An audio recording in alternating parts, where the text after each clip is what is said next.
You're obviously on the board at West Ham United. The Yes. Deloitte Money League survey out today suggests West Ham's one of the richest clubs in Europe. Why is it underperformed so badly? Well, I mean, that is a question that haunts us almost every day.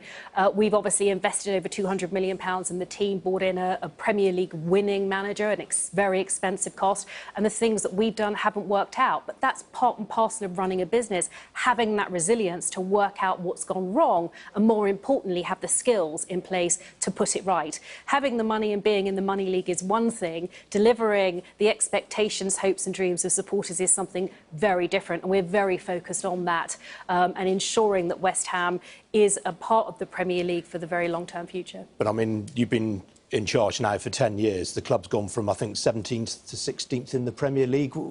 What's the strategy from here? Well, it is currently, as we sit today, 16th, with a very tight number of points between that and the other half of the table. And of course, we've had successes in the past where we have finished an awful lot higher. And you do get blips in football. If you think about it, it's like no other business. A football club doesn't manufacture anything, doesn't produce anything, doesn't make anything. And it's actually all about the management of people. Every asset we have is in a person. And when you buy a player, whether you spend 45 million, 65 million or 20 million, you have to manage that person to get the very best out of them. And it does take time to build on the relationships and the individuals within a sport. I mean, I've learnt from the most competitive team game in the world that nothing is actually achieved alone, and managing that team and getting the best out of them is actually what's crucial in football. Was it a mistake to move to the Olympic Stadium? Absolutely not. I mean, one of the reasons why we're in that league is because the opportunities that the Olympic Stadium has brought to us.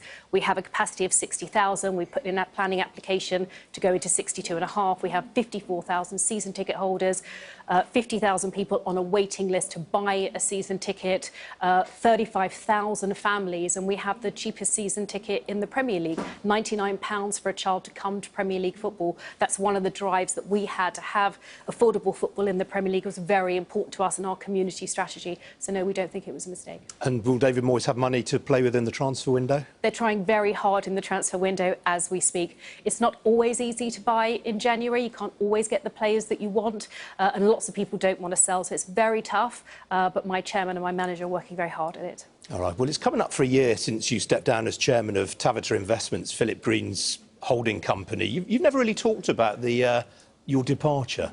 Why not? Well, I said what I had to say at the time. I was the chair of the holding company.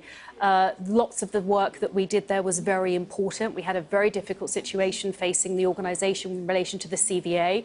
As you know, a CVA is only one step apart of the recovery. Growing that business and re-establishing that business and marketing that business was equally important. I felt I'd stayed and done the job that I had to do, and I left when I left. And have you been in touch with Philip Green lately? Do you still talk to him much? I do still speak to him, yes. The business, I think, is very important. Majority of people who work there are women. It employs thousands of people. It's part and parcel of our high street. We know the high street is having a very difficult time, and I think it's important that that business succeeds. How do you square your feminist credentials with some of the things that Sir Philip was accused of?